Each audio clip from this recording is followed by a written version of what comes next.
ගොඩායි ඔන්න තෙල් නාගෙන අමරසිංහ වෙදමැදුරට ආවා. මම ඇත්තටම ඊය දවස් ටිකේ ගොඩක් එක දිගටම වැඩ කරපු හින්දා මට ටිකක් ඇඟේ පතේ ලොකු අමාරුවක් තිබුණා.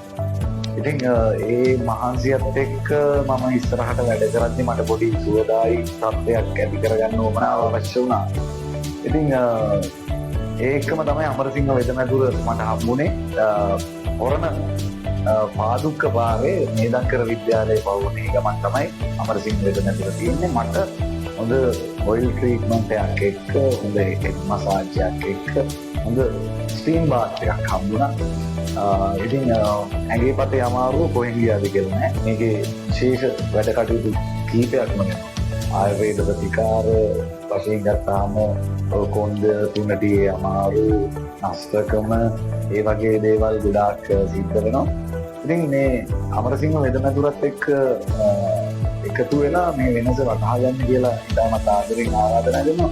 ඒ කියන්නේ අපිට නිරෝගීකම තමයි උතුම්ම දාණය, අපිට වටිනම ටැග්.